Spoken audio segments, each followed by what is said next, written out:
Եթե ձեր հարցադրումը տեղ ունի, նշանակում է սահմանադրական դատանի դատավորները չեն կարդացել սահմանադրական դատանի մասին սահմանադրական օրենքը։ Որովհետև այդ օրենքով ասում է, եթե դատավորը իր պաշտոնական պարտականությունների կապված խնդիրներ է տեսնում, ինքը դիմում է իրավասու մարմիններին եւ սահմանադրական դատարանին։ Հիմա եթե իրենք ասել են, եթե ձեր հարցը տենց եմ հասկանում, որ աշխատակազմի ղեկավարը դիմի, նշանակում է, ով որ դա ասել է, ուրեմն օրենքը չի կարդացել այն օրենքը, որով իրաց գործունեությունը կարգավորում է, որովհետև այդ օրենքում գրած է, որ իրենք պիտի անձամբ դիմեն։ Սահմանադրական դատանի աշխատակազմի ղեկավարի գործառույթները սահմանված են սահմանադրական դատանի աշխատակարգով։ Եվ այդ աշխատակարգը չի նախատեսում, որ ՍԴ աշխատակազմի ղեկավարը ՍԴ դատավորի օմբուդսմենն է։ Ինքը հետևում է մամուլի հրապարակումներին, արձանագրումներին եւ հաղորդումներ ա ներկայացնում իր իրավասությունների մեջ դա ընդհանրապես չի մտնում։ Դա պետք է դատավորը աներ։ Հիմա ասում է դատավորները չեն արել, իրանք նման անհանգստություն չեն զգացել։ ՍԴ աշխատակազմի ղեկավարը մի հատ նամակ է գրել, այս մանրամաս հաջորդ նիստին կներկայացնեմ, էլի։ Նամակ։ Գրություն չի, էլ դա։ Նամակ։ Ոչ հաղորդում է հանցագործության մասին, ոչ որևէ հանցանքի մասին վկայություն կա, որևէ քրեական օրենսգրքի հոդվածի վկայություն կա։ Ու մեկ է գալիս է պարզում, ասում ենք լավ գոնե եթե այդ մարդիկ տուժող են, տուժող ճանաչեք, ասում է չէ, պարզում է շահող են։ Ես այսօր շնորհավորում եմ սահմանադրական դատանի բոլոր դատավորներին, որոնք ես ու գործ փաստու դատանի որոշմամբ պարզվում որ իրենք շահառու են, շահել են։ Բայց եթե չեն տուժե, հայերենու բան կա, չէ, հոմանիշներ եւ հականիշներ։ Եթե մարդը չի տուժե որևէ բանի գործողություններից, ուրեմն շահել է։ Բայց դե ինչ են շահել, էլ ես լավ չեմ հասկանում։ Եթե չեն տուժե, ես այս դատանում ինչ գործ ունեմ։ Ձեր ասած հոդվածը այդ որ դատավորները պիտի պաշտպանված են որ հարց եք տալ այո դա շատ խելամիտ տրամաբանական հոդված է եւ դա ՍԴ-ին չի վերաբերում տեսեք հիմա ընթանում է դատական նիստ չէ շատ որոշակիա թե ով է դատավորը որոշակիա թե ով է դատախազը ով է այս գործով քննիչը ով է այս գործով պաշտպանը չէ եթե դատանես ընթացքում կայացնի որոշումներ որոնք ընթացած հարկադիր կատարման ենթակա են պարզ կլինի թե ով է հարկադիր կատարողը Հետևաբար դատավարության ընթացքում չի կարելի նրանցից որևէ մեկի հասցեին, որևէ արատավորող տեղեկություններ տարածել, որը ազդի իր ենթադրյալ վարքագծի հետևաբար արդարադատության վրա։ Այս 490 հոդվածը պաշտպանում է սուբյեկտներին այդ կարգի իրավահարաբերություններից։ Սահմանադրական դատանի վերաբերյալ իմ գնահատողական դատողությունները, համեմատությունները, կարծիքները հնչել են սահմանադրական դատանի որոշումը կայացնելուց հետո, այսինքն իրանք չեն ասում ընդհանրապես սահմանադրական դատանի ասել, ասում են կոնկրետ Հայաստանի, Ադրբեջանի սահմանային հանձնաժողովների կանոնակարգի որոշման վրա այդ որոշումն է կցված գործի նյութերին։ Որոշումը կայացվել է սեպտեմբերի 24-ին։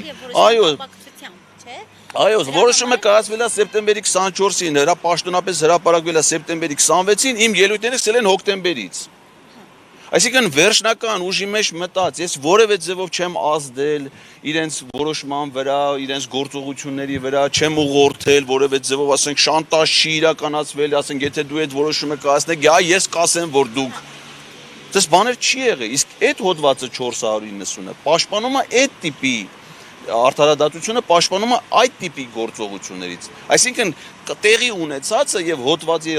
դիսպոզիցիան իրար հետ բացարձակապես առնչություն չունեն։ Ուղղակի ինչի են ընտրել այդ հոդվածը, որովհետեւ դա նախատեսում է 5 տարվա զտազրկում։ Կամ բան։ Չեն կարալուց, դա շատ խեղճ է այս գործը, իրավական առումով չափազանց խեղճ է։ Հիմա մենք հաջորդ դատական նիստերին ես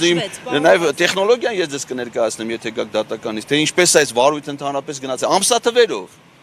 Ու դուք կտեսնեք, թե ինչ իրավական դատարկության հետ մենք գործ ունենք։ Կհիշեցնեք Բիլանյանի վերաբերյալ ինչ էիք ասել կոնկրետ։ Դե ինքը թու ասել, փաստորեն իրան դուր է եկել ինչ որ ասել եմ։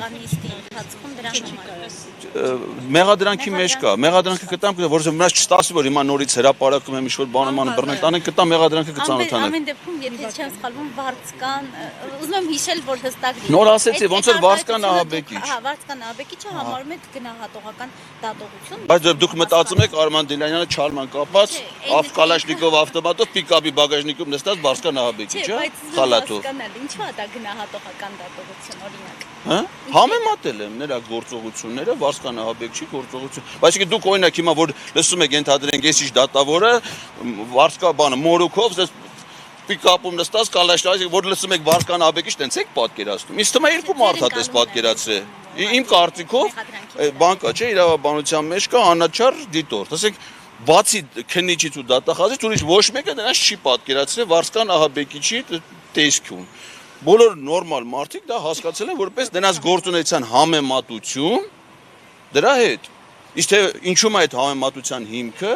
ես նաև իմ ելույթներում եմ ներկայացրել։ Այսինքն օրինակ վարձկանության մասում իրանց աշխատավարձը, որը մի քանի անգամ բարձրացել է ադրբեջանա-թուրքական հեղափոխությունից հետո։ Օրինակ գիտեք, ասենք, որ հիմա Վահե Գրիգորյանը օրինակ հայտարարագրել է իր եկամուտներում ամսական 1 միլիոն 700 հազար դրամ աշխատավարձ միայն ՍԴ-ից, եւ Սահմանադրական դատան 2023 թվականին կայացրել ըստ էության ընդամենը 9 որոշում։ Այսինքն այդ մարդիկ որոշները աշխատանքի համար են փոստանում։ Պարոն Ղազարյան, ասում եք մեղադրանքը իրավական առումով շատ խեղճ է, ամեն դեպքում դատական նիստի ընթացքը հուշում է, որ դատավորը աննահանջ է, հիմա կոնկրետ միջնորդություն է մերժվել, պարզ միջնորդություն, որը որ ակնկալում էր մի քանի հարցերի պատասխանել, այս ընթացքը ինչպես պետք է գնահատել։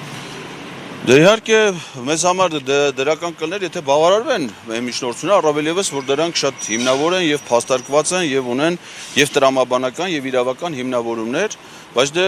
որևէ մեկը չի կարող դատավորին իր պաշտոնական լիազորությունը իրականացման ընթացքում գնահատականներ տալ այդ որոշումները, այդ որոշումները կարող են բողոքարկվել։ Եվ կարծում եմ, որ այս этаպը հստակ արձանագրվում է եւ դատանի որոշումներն են արձանագրվում եւ նիստն է տեսագրվում, ձայնագրվում, նաեւ տեսագրվում ող եթերով հեռարձակվում, այնպես որ հաջորդ փուլերում մենք անպայման կանդրադառնանք այս դատաքննության բոլոր process-ներին եւ ի վերջո, եթե հետագայում բողոքարկման անհրաժեշտություն լինի, բոլոր այս գործոնները բողոքարկման ժամանակ հաշվի կառնվեն։ Պարոն Ղազարյան, եւս ձեզ ինչ է 9 դատավորներից մի քանիսը հատկապես մաս կազմել այդ նամակին։ Ներողություն։ 9 դատավորներից մի քանիսն են մաս կազմել փաստորեն այդ նամակին։ Չէ, նամակը մենակ Սահմանադրական դատանի աշխատող ոչ մի դատավոր ոչ մի պահանջ չունի։ Չունի պահանջ։ Չէ, մենակ Սահմանադրական դատանի աշխատակազմի ղեկավարը մեծ նամակ է գրել Աննա Վարդապետյանին։ Որ դատավորների անունը։ Ինքը դա նամակի մեջ ոչ դատավորի անունն է գրել, ոչ իմ անունն է գրել։ Այսինքն ոչ ինքը ասել է Էդգար Ղազարյանը կամ էս ինչ Էդգար Ղազարյանը եւ էս ինչը։ Ոչ ասել է ով ինչ արել, ում դեմ արել, բայց ընդհանուր նամակ, ասենք օրինակ կարար գրել, սիրելի Աննա, վերջին շրջանում ես շատ անհանգիստ եմ դա։ Մոտավորապես այս մի հատ նամակ է, էլի։ Վերջին շրջանում ես Սահմանադրական դատանի հասցեին հնչում եմ, հիմա նույն ձևի կարար գրել կամ հարգելի Աննա, շուտով ավելի ճիշտ է։ Հարգելի Աննա, վերջին շրջանում, հատկապես ադրբեջանա-թուրքական հեղափոխությունից հետո ես շատ անհանգիստ եմ, գիշերները համարյա թե չեմ քնում, իմ աչքի առաջ տեղի են ունենում իրադարձությունները իմ աշխատանքի բնույթով, եւ որ տենում եմ մարդիկ ոնց են հսկայական փողերի դիմաց իրականացնում, ես մատ նամակ խնդրում եմ ձեր իրավասությունների շրջանակներում վերականգնեք ինձ իմ քունը։ Պարոն Ղազարյան, պատասխան նամակներով փորձելու Եվ եք առանձին դատավորներից ճշտել, վիրավորվել են, ինչ են զգում։ Չէ, չի էլ ոչ։ Չէ, դուք պատասխան նամակներով։ Չէ, ես ինչ գործ ունեմ այդ մարդիկ գոհ են, այդ մարդիկ են բան են, մենք եք մեր սայր ասած, ասում այս մարդը չի բողոքում, չեք այնցանը որ այս մարդը բողոքի։ Բողոքող չկա ոչ մի դատավոր չի բողոքի, Ռևազն է, չէ, Ռևազի պատմում, այս մարդ Ռևազ չի բողոքում, չեք այնցանը որ բողոքի։ Բողոքող չկա։ Ոչ բողոքող կա, ոչ հանցան կա, ոչ քերական օրենսգրքի հոդված կա, հենա դատարանն ասում է տուժող էլ չկա։ Սաղ շահող են։ Մեջների տուժողը ես եմ, որ գործս թողել եմ գալիս դու կապեք, դες դե դատա։ Լավ։ Շնորհակալություն։ Ասում եմ, որ եթե ՍԴ աշխատակազմի ղեկավարի փոխարեն եթե ՍԴ հավաքարարներ նման նամակ գրեր, ուրեմն նորից նույն գործը կհավաքվի։ Ես ՍԴ հավաքարարներին ճանաչում եմ, նրանք այդպես ամիտ բան չէին անում։ Շնորհակալություն։ Այսքանով ավարտում ենք մեր